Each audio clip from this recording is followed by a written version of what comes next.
The smell of alien spices and human coffee mixed together in the air of Earth's rest as Jae-woo wiped down the metal bar counter for the third time that evening. The space station Harmony Point hummed quietly around his small establishment, and through the large viewing window he could see merchant ships from dozens of different worlds docking and leaving in the endless dance of galactic commerce.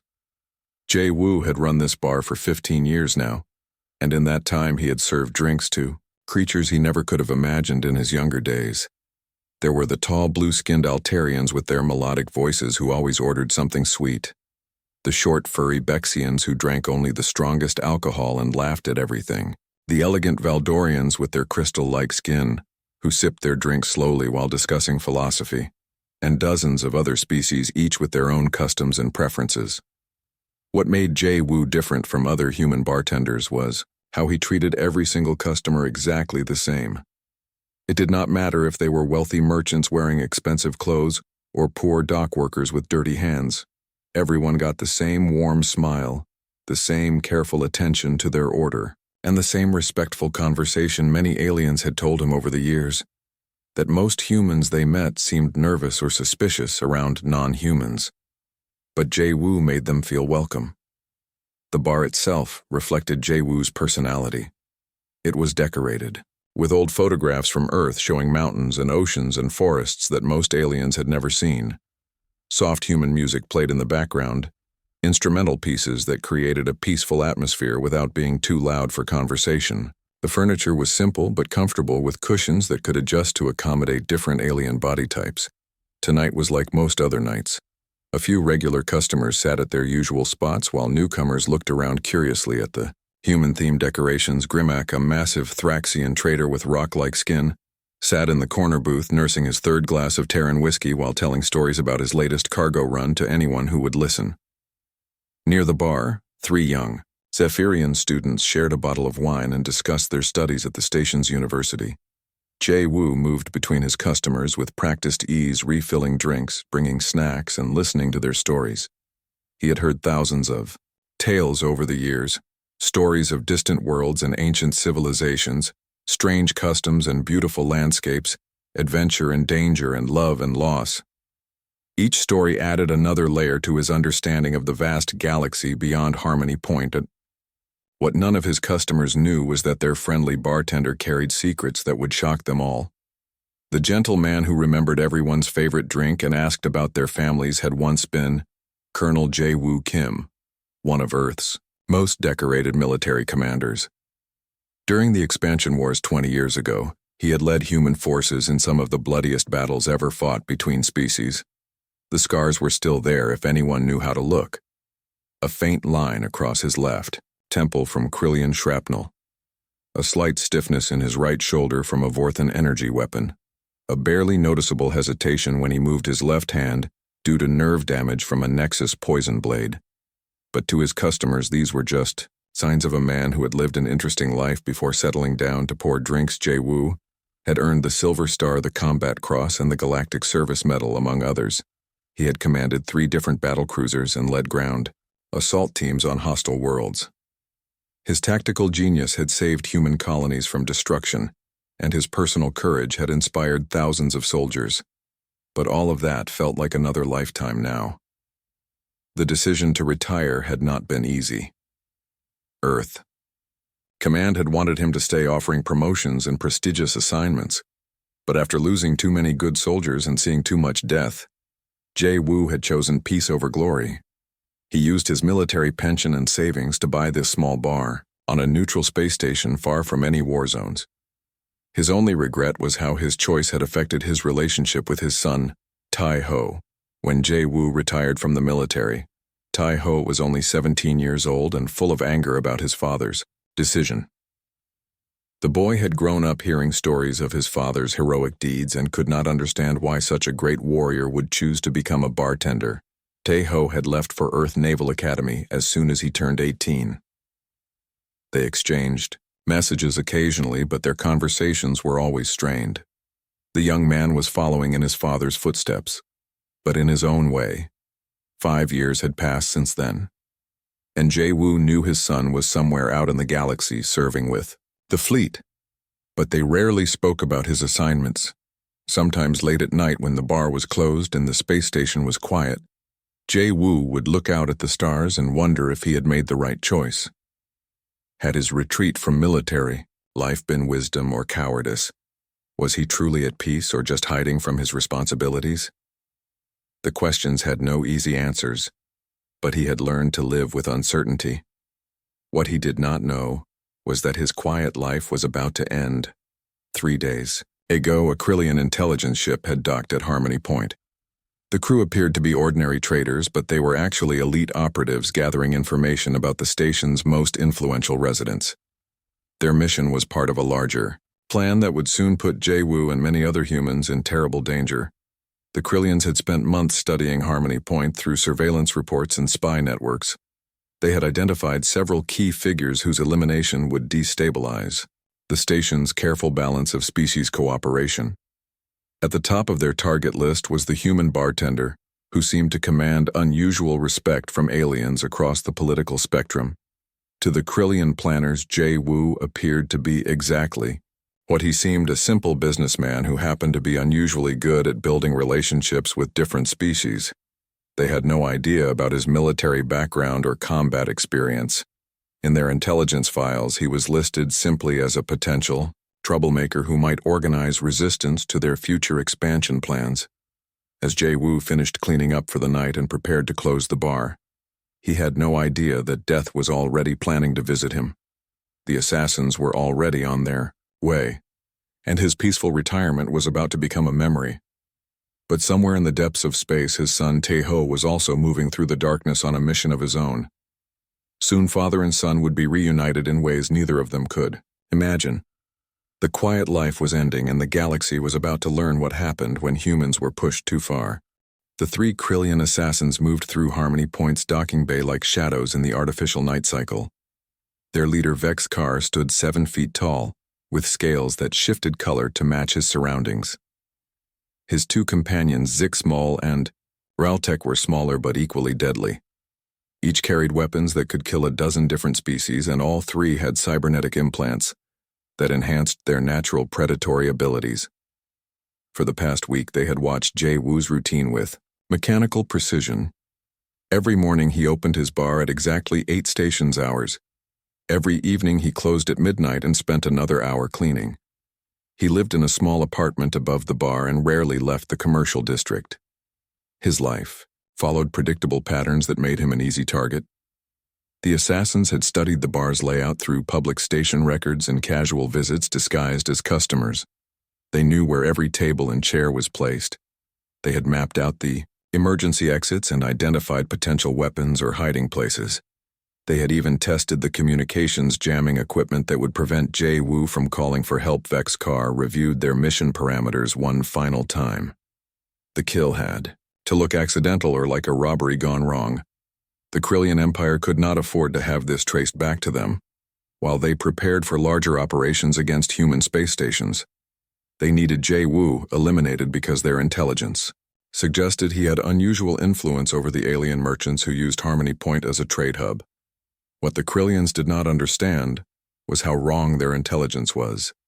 They saw only what Jay-Woo wanted them to see: a friendly bartender who got along well with different species, a simple human making an honest living in a peaceful place. They had no records of his military service because those files were classified at the highest levels of Earth Command. The night of the planned assassination started normally for Jay-Woo. His last customers left around 11:30, and he began his usual closing routine. He collected glasses and bottles, cleaned tables, and wiped down surfaces while humming an old Earth song. His movements were relaxed and comfortable as he went through tasks he had performed thousands of times before. Outside the bar's main entrance, Vex Kar signaled his team into position. Zixmal would guard the door while Raltek disabled the security cameras. The plan was simple and brutal. They would enter during the cleaning hour when Jay-Woo was alone and distracted. A quick kill followed by stage damage to make it look like a robbery. Then they would disappear back to their ship and leave the system before morning at exactly 12:15 station time. The assassins struck Zixmal, sealed the bar's entrance, while Raltek activated their jamming equipment. Vexcar walked through the main door with his energy blade already charging. The bar's soft lighting cast strange shadows as he approached the bar where Jay-Woo stood with his back turned, washing glasses in the sink. The human looked smaller than expected from a distance. His shoulders seemed narrow under his simple work clothes, and his movements appeared casual and unguarded. Vexcar felt a moment of disappointment that such an important mission would be so easy. But orders were orders, and the Krillian Empire demanded results, not entertainment. Human the assassin spoke in accented standard. You will die tonight for the crime of existing in our future territory. Jay-Woo turned around slowly, still holding a wet glass in his hands. His expression showed confusion and fear, exactly what Vexcar expected from a civilian facing death. Why, he asked, in a trembling voice. What did I do to hurt you? I just served drinks to travelers. I never caused trouble for anyone. The Krillian leader smiled, revealing rows of sharp teeth. Your species spreads like a disease across the galaxy. You make friends with other races and poison them against their natural superiors. Tonight you pay the price for human arrogance. Vexcar raised his energy blade, expecting the bartender to beg or try to run. Instead, something changed in Jay-Woo's eyes. The fear vanished, replaced by something cold and calculating. 20 years of peaceful retirement dissolved in an instant as muscle memory older than his bar awakened from its long sleep. The transformation was so subtle that Vexcar almost missed it. A slight shift, in stance that put Jay-Woo in better balance. A barely noticeable change in how he held his shoulders. A new focus in his gaze that seemed to take in every detail of his surroundings. These were not the movements of a frightened civilian, but of a predator assessing threats. When the Krillian lunged forward with his blade, Jay-Woo moved with liquid grace that shocked all three assassins. The glass in his hand became a weapon as he smashed it across Vexcar's face while simultaneously stepping aside to avoid the energy blade. His other hand grabbed a bottle of Altarian brandy from behind the bar and brought it down hard on the alien's wrist. The crack of breaking bone echoed through the bar as Vexcar dropped his weapon and stumbled backward, green blood streaming from the cuts on his face. Zixmol and Raltek stared in disbelief as their victim turned predator before their eyes. This was not supposed to happen. Their intelligence had been completely wrong. Jay-Woo did not give them time to recover from their shock. He vaulted over the bar counter with athletic grace that belonged to a much younger man. His hand found the emergency plasma torch he kept for equipment repairs, and its blue flame became a weapon, as deadly as any military grade gear. His movements flowed from one attack to the next with the smooth efficiency of long practice. Raltek tried to draw his sidearm, but Jay-Woo was already inside his reach. The plasma torch cut through the alien's gun hand while a knee strike doubled him over a spinning elbow to the back of the head, sent the assassin crashing into a table that collapsed under his weight. Zixmol activated his personal shield generator and charged forward with vibro claws extended. But Jay-Woo had fought shielded enemies before he threw a chair at the alien to distract him, then grabbed a bottle of cleaning solvent from behind the bar.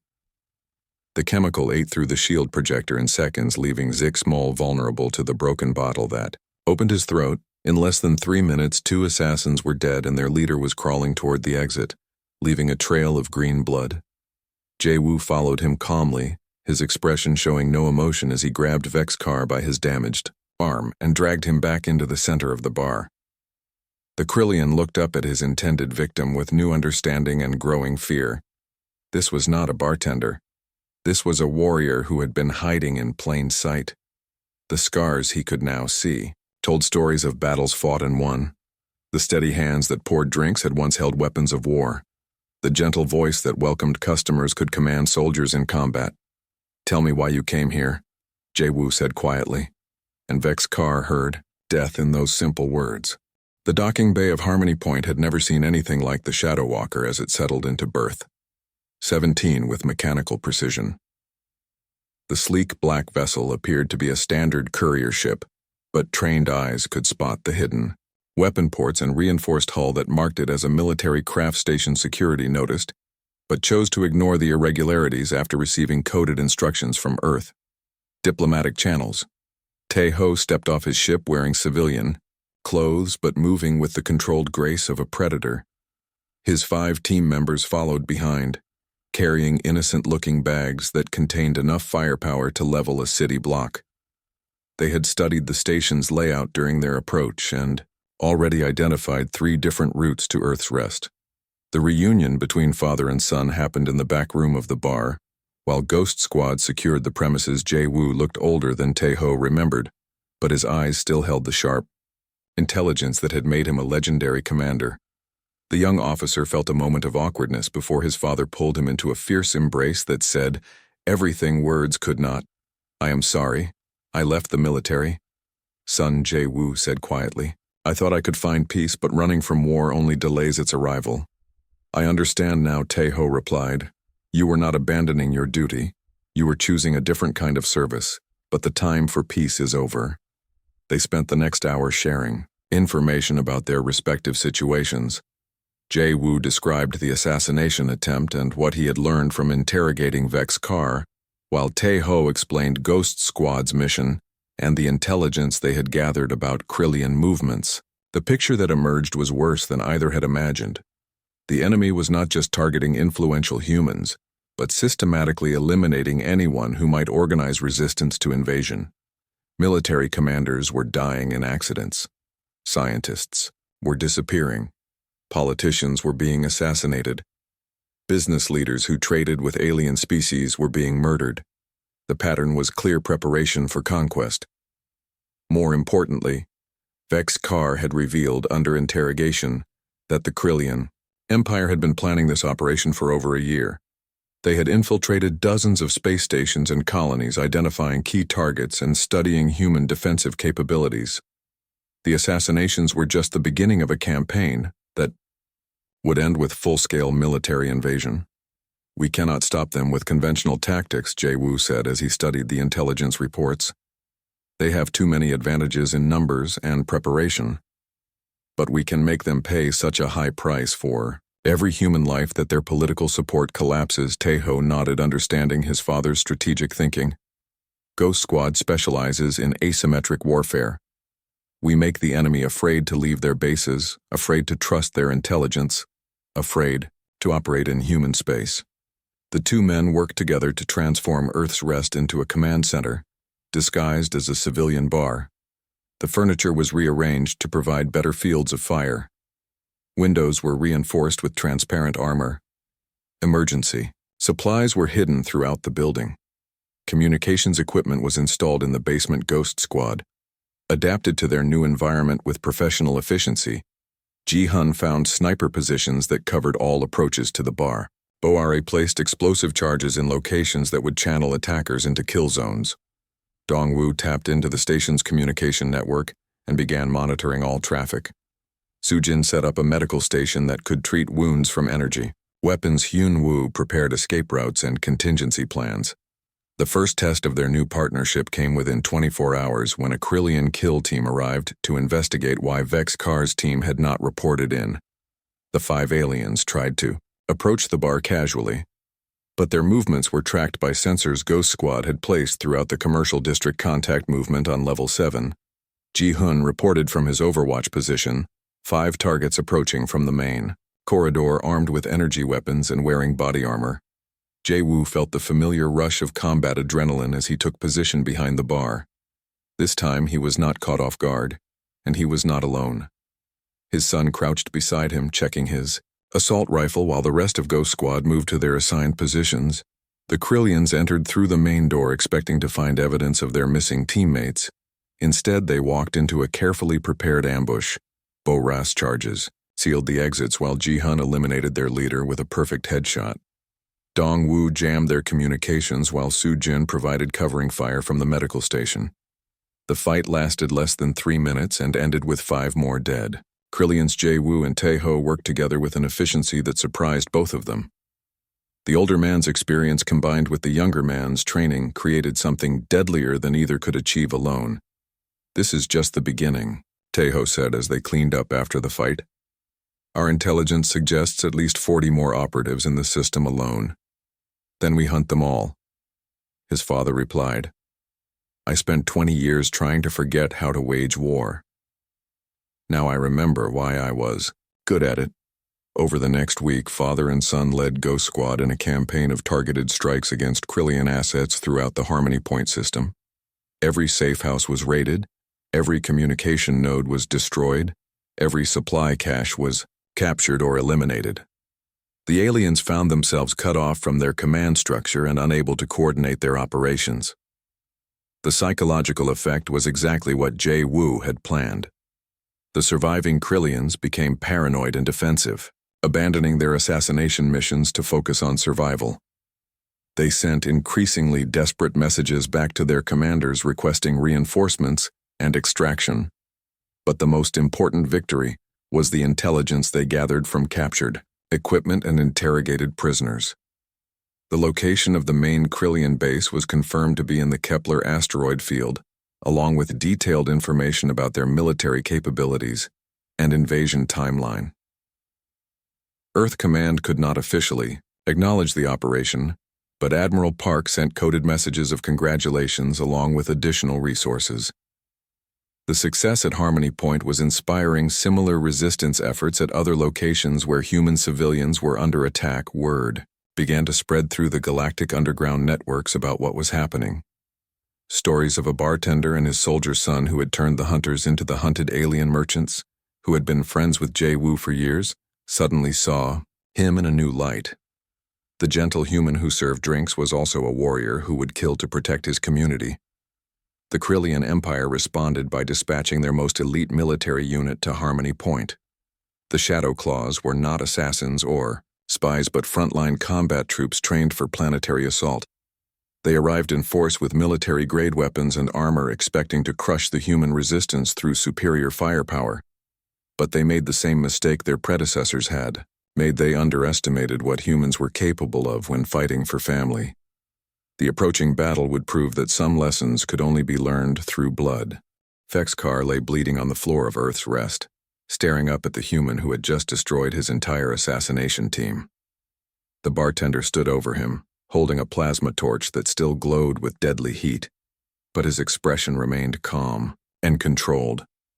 There was no anger in his face, no satisfaction at the violence, just the cold professionalism of someone who had done this many times before. "Start talking," Jay Wu said, in the same tone he might use to ask about drink preferences. The Krillian tried to activate a suicide implant, but found his cybernetics had been damaged in the fight. His backup communication device was also destroyed, and the jamming equipment his team had brought was still blocking all signals from the bar. "The Empire knows about you." The alien gasped through his pain. "You and others like you spread human influence where it does not belong.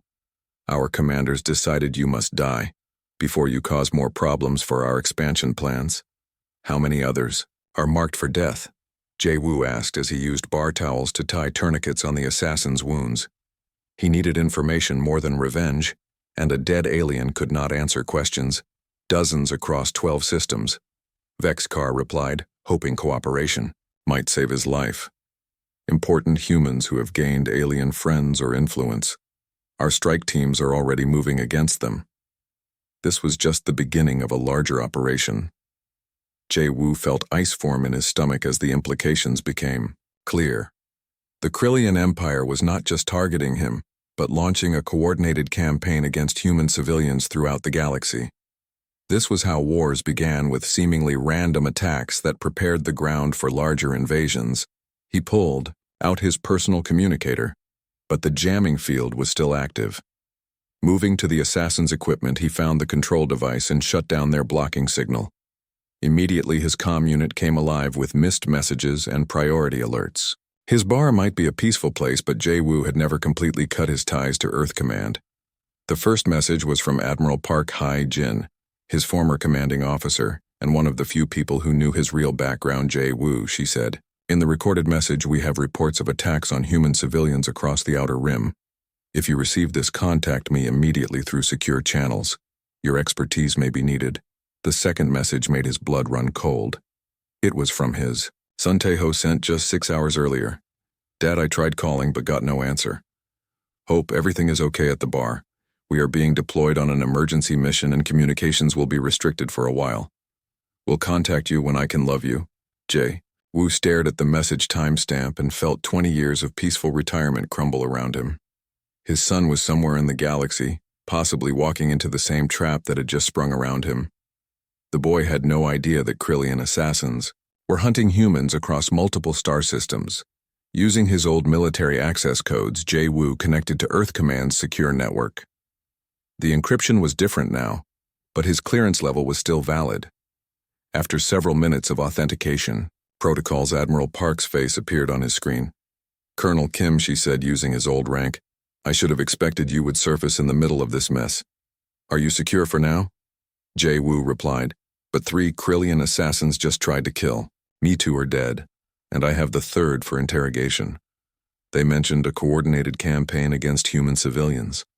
We know Park's expression was grim. We have confirmed attacks on 18 different targets so far. Politicians, scientists, business, leaders, anyone with significant alien contacts. The pattern suggests this is preparation for something bigger." "What about my son?" Jay Wu asked, fighting to keep emotion out of his voice. "Tae Ho and his team were deployed to investigate one of the attack sites," Park said carefully.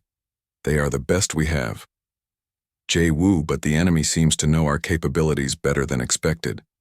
We have lost contact with several special operations units." Jay Wu closed his eyes and felt the weight of old command, decisions settling on his shoulders again.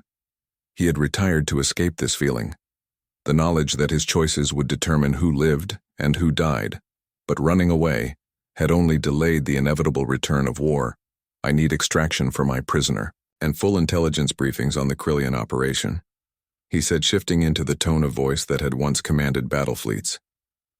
"Negative," Parks replied. "You are officially retired and civilian now. I cannot authorize military action on a neutral space station. However, if a concerned citizen wanted to share information about threats to galactic security, that would be different." Jay Wu understood the diplomatic language. His old friend was giving him permission to act outside official channels while maintaining plausible deniability for Earth Command. It was the same kind of gray area mission he had run many times during his active service. "Send me everything you have on the Krillian operation and current human casualty reports," he said.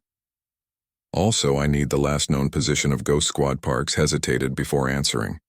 Ghost Squad was investigating attacks in the Proxima Nebula region. Last contact was 36 hours ago. They were pursuing leads about a Krillian staging area. The Admiral transmitted the requested files, and Jay Wu felt his old tactical instincts awakening as he reviewed the data. The attacks were carefully planned and executed with military precision. The Krillians were not just killing random humans, but eliminating specific individuals who might organize resistance to invasion. More importantly, the pattern of attack suggested the location of the enemy command center. It was hidden somewhere in the asteroid fields of the Kepler system, where ships could avoid detection while coordinating operations across multiple star systems. Jay Wu looked down at Vex Carr, who had been listening to the conversation with growing alarm. The alien now understood that his simple assassination mission had become something much larger. The bartender he had tried to kill was not just a civilian but a former military commander with access to Earth Command's highest levels. "You made a mistake coming here," Jay Wu told his prisoner. "Your empire wanted to eliminate a bartender, but instead, you woke up a soldier. Now I am going to find your base and rescue my son." He began gathering supplies from around the bar. Items that had seemed like normal maintenance equipment suddenly revealed their potential as weapons or tools. The plasma torch became a cutting device. The chemical solvents became explosives. The communication equipment became intelligence gathering. Gear harmony points. Neutral status would not protect him much longer.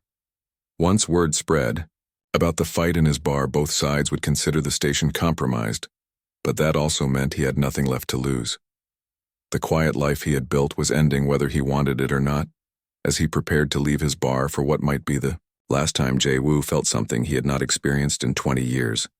The cold clarity that came before battle when everything unnecessary fell away and only the mission remained. He had tried to escape his nature, but now it was time to remember what he really was, a human soldier going to war. In the darkness of deep space aboard the stealth cruiser, Shadow Walker Lieutenant Commander Tae-ho Kim received the priority message that would change everything. The young officer stood 6 feet tall with the lean build of someone who had spent years in zero-gravity combat training. His dark eyes held the same cold intelligence as his father, but with an edge of barely controlled violence that came from leading the most dangerous missions in human space. Ghost Squad had been conducting reconnaissance in the Proxima Nebula for 3 days, tracking the movements of what appeared to be Krillian military vessels. Their stealth ship was invisible to most sensors, and their team had already gathered enough evidence to prove the aliens were planning something big. But the message from Earth Command made their current mission seem small and unimportant. Son of Colonel Jae-woo Kim, contact Admiral Park immediately regarding family emergency and operational security. The coded text. Red Tae-ho felt his blood turn to ice as he realized his father was somehow connected to the crisis that had brought Ghost Squad to this remote part of the galaxy. He made his way to the ship's secure communication chamber where his 5 team members were waiting. Ji-hun, the sniper, was cleaning his rifle with the same methodical care he showed everything Bo-ra. The explosives expert was reviewing schematics on her tablet, while Dong-woo, the cyber warfare specialist, monitored enemy communications. Soo-jin, their medic, was updating their medical supplies, and Hyun-woo, the pilot, was running diagnostics on their equipment. Each member of Ghost Squad had been selected not just for their skills but for their ability to work as a perfect unit. They had trained together for 2 years and completed 17 missions without losing a single team member.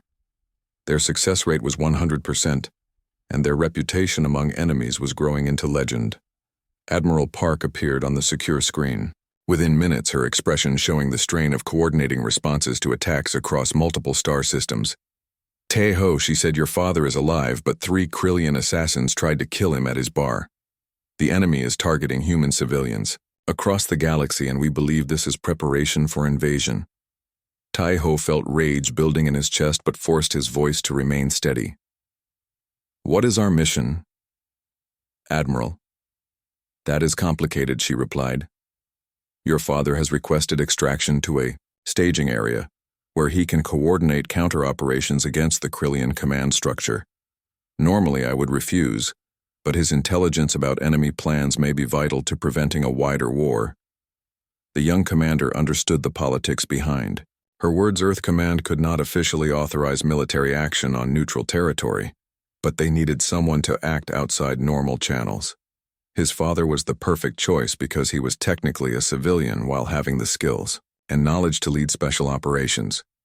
Where is the staging area? He asked. Harmony Point.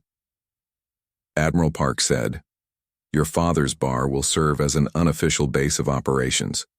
The station's neutral status provides cover, and its location gives access to multiple star systems. We are sending you official orders to investigate Krillian activity in that region. Tae-ho smiled grimly as he understood the real mission. They would reunite with his father and use his local knowledge to hunt down the assassin teams that were killing humans across the galaxy. It was exactly the kind of off-the-books operation that Ghost Squad specialized in. What about the Krillian base we have been tracking? He asked.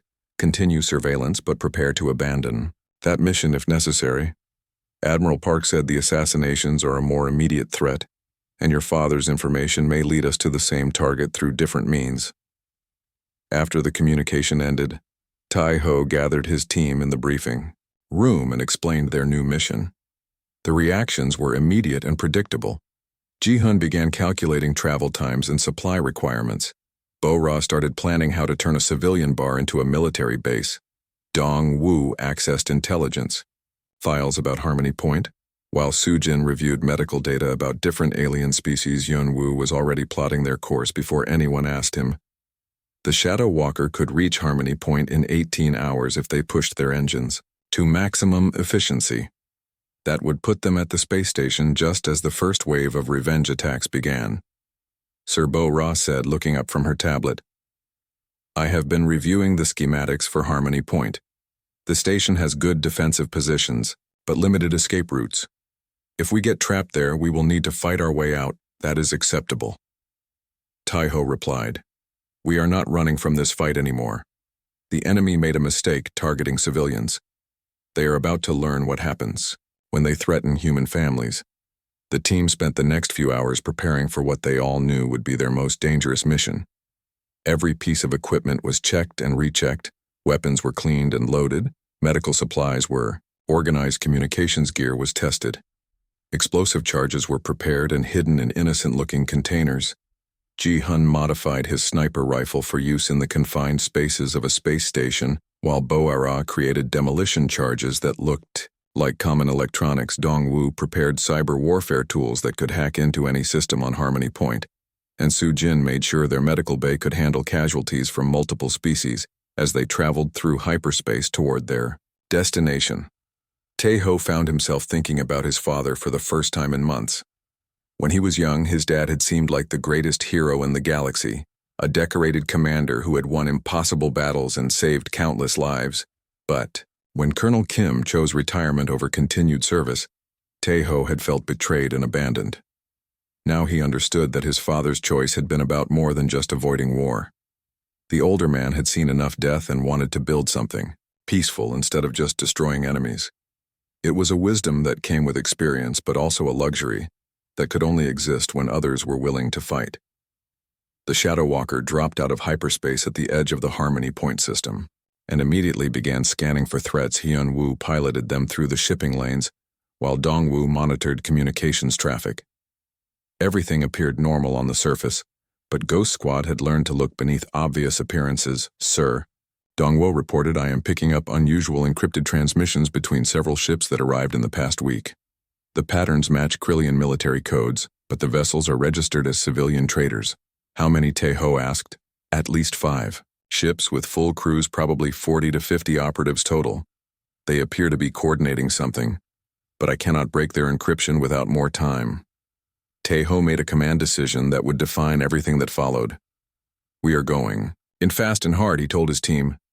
"No stealth approach, no careful reconnaissance. The enemy already knows we are coming, so we give them the fight they want." The Shadow Walker accelerated toward Harmony Point while Ghost Squad prepared for immediate combat deployment. Each team member checked their gear one final time and reviewed their assigned objectives. They had done this many times before, but never with personal stakes this high as the space station grew larger in their viewports. Tae-ho felt something he had never experienced before in all his military service. He was no longer just fighting for Earth or for his team or for the mission. He was fighting for family, and that changed everything about how dangerous he was willing to become. The Shadow Claws arrived at Harmony Point in 3 assault cruisers that dropped out of hyperspace. With weapons already charging, station defense forces immediately detected the military vessels, but could do nothing to stop them under Galactic law. The Krillian Empire claimed they were conducting a legitimate law enforcement operation against terrorists who had attacked their civilians on the command bridge of the lead cruiser. General Thax Mok studied intelligence reports about the humans, who had been causing so much trouble. His reputation had been built on crushing resistance movements across a dozen worlds, and he did not expect this mission to be different. 2 humans and their small team could not stand against 40 elite soldiers with military-grade equipment. What the general did not understand was how completely the nature of the conflict had changed in the past week. The Bartender and Navy SEAL who had started this fight were no longer alone. The alien residents of Harmony Point had watched Jae-woo serve them with kindness for 15 years, and they had seen Ghost Squad risk their lives to protect the station. Now they were ready to fight alongside their human friends. Grim, aka the massive Thraxian trader, had convinced his crew to stay and help defend the bar. Several Altarian merchants pooled their resources to buy weapons and supplies. A group of Zephyrian University students volunteered to carry messages and provide medical assistance. Even some of the station's security forces had quietly offered their support despite official orders to remain neutral. In the war room that had once been Earth's rest storage area, Jae-woo and Tae-ho planned their defense with representatives from 8 different alien species. The diversity of the group would have been impossible in most military situations. But here it worked, because everyone trusted the human Bartender, who had never shown prejudice or favoritism. "The Krillians will try to take the commercial district," first Jae-woo explained, pointing to station schematics. "They want to capture me alive if possible for propaganda purposes, but they will kill everyone else to make their point. How do we stop 3 cruisers worth of soldiers?" asked Yuki, an Altarian engineer who had joined their planning session. We do not stop them, Tai-Ho answered. We make them pay such a high price for every meter they advance that their commanders lose the will to continue. This is not about winning a battle. It is about making a statement that humans will not be intimidated. The defense was organized around the principle of layered resistance. Ghost Squad would hold the bar itself, while alien volunteers created strong points throughout the commercial district. Every corridor would be defended. Every intersection would become a killing ground. The station itself would become a weapon as Bo-Ra placed charges that could seal sections or create new routes of movement.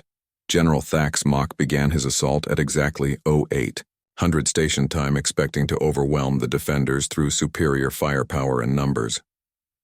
The first wave of Shadow Claws advanced through the main docking bay, only to discover that every piece of cover had been booby-trapped. Every corridor had been turned into a maze of obstacles and death. Ji-hun opened the battle with a sniper shot that took down the Krillian point man from 800 meters away. The aliens had expected resistance, but not this level of precision marksmanship. Bo-Ra's first set of charges brought down a section of ceiling that blocked their primary advance route, forcing them to use secondary passages that led directly into crossfire zones. The aliens had better weapons and armor, but the defenders knew every meter of the station intimately.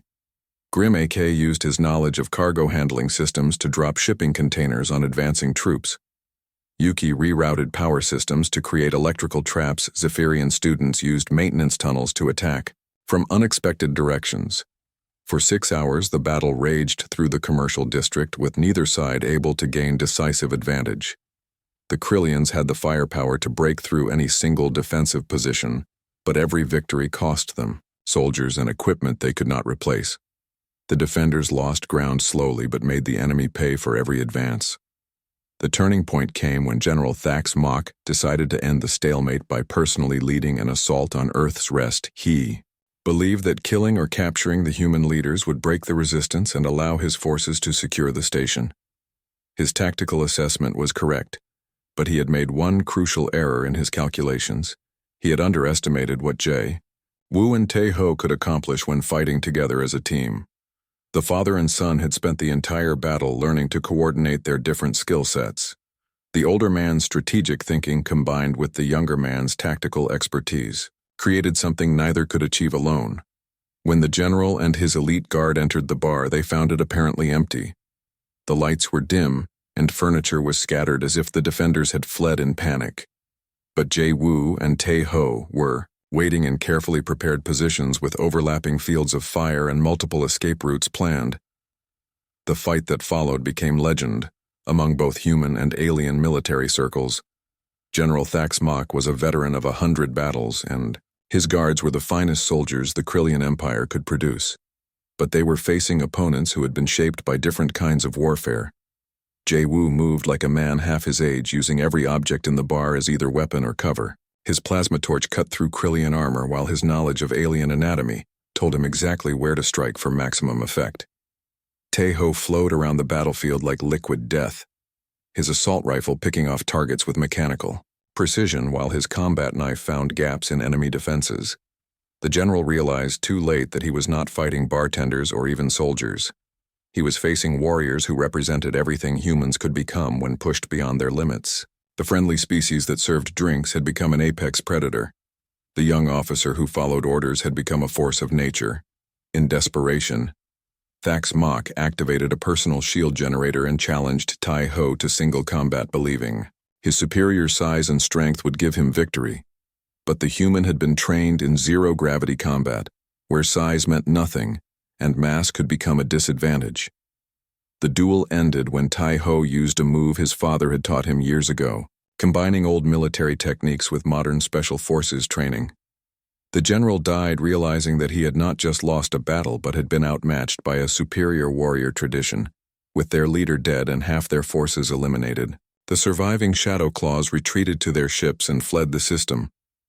News of the battle spread across the galaxy within hours. A simple bartender and his son had defeated the Krillian Empire's most elite military unit using nothing but determination, local knowledge, and the support of alien friends. The political effects were immediate. Other hostile species canceled their own plans to attack human targets. The Krillian Empire faced internal criticism for the failed operation. Earth Command, quietly, began recruiting other retired veterans like Jay Wu for similar civilian defense roles. But the most important victory was personal. Jay Wu returned to running his bar, but now everyone knew the strength that lay beneath his gentle exterior. Tai Ho continued his military service with new understanding of what it meant to fight for more than just duty. The galaxy had learned that humans were not just another species to be conquered, but a people who would defend their families and friends, with everything they possessed. The quiet life had ended, but something better had taken its place. A family reunited by war and a community bound together by shared courage. In the end, that was what made humans special. Not their technology or their tactics, but their willingness to stand together when everything was at stake.